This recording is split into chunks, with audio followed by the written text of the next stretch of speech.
ఆ రోజు బాహుబలితో పాటు దీన్ని కూడా వేసేస్తే పని అయిపోయింది. సేవలు చేయలేక చచ్చిపోతున్నాను. ఇదే బండి దీనికి మళ్ళీ ఒక కూలోడు. ముగ్గులేత నేను మాయిస్మతి అంతా బకెట్ నిండా బిస్లరీ వాటర్ తెచ్చా తల్లి. Thank you Kattappa. నా జీతం అంతా నీ మెయింటెనెన్స్లకే తగలెట్టేస్తున్నా తల్లి. తప్పించి ట్రైన్ ఎక్కిస్తా. కొంతలకెళ్ళి కొంచెమైనా అప్పు తీర్చి తల్లి. No I can't come. ఈ బట్టతల బానిస బతుకు బతికేనా తల్లి. సాయంత్రం వరకు శివగామికి సేవ చెయ్యాలి. ఆ భద్రుడికి బల్లి ఎలా తెప్పాలో రుద్దాలి. బర్రెకి బల్లాలకి మధ్య నా బట్ట నలిగిపోవాలి. కాసేపు కునికేద్దాం అంటే నువ్వు కాల్ చేసి నీళ్ళ నిమ్మకాయ అంటే తేవాలి. నా కొడుకు కొండెక్కుతున్నాడు కట్టప్ప. ప్రీ ఇంటర్వెల్ లో స్లో మోషన్ లో వచ్చి ఎలివేషన్ తో నన్ను ఎత్తికెళ్తాడు. నువ్వు అప్పుడు పెద్ద పుడింగ్ లో అడ్డు రాకపోతే చాలు. పళ్ళు తోముకోదు కానీ ప్రాసలకి ఏం తక్కువ లేదు. అక్కడ పచ్చబొట్టు పొడుచుకుంటూ పాట పాడుకుంటున్నాడు తల్లి. అంత కొండెక్కాక అలిసిపోయి నా కొడుకు అందం వెనక తిరుగుతున్నాడు.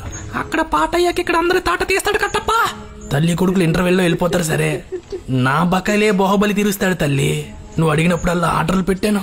పెప్సిడెంట్ కాకపోయినా పందుంబోలు తీసుకొస్తాను. నా మాట విని ఈ రాత్రికే రాజ్యం పోదాం తల్లి. నీ ఆస్తులు అమ్మి నా అప్పులు తీర్చే.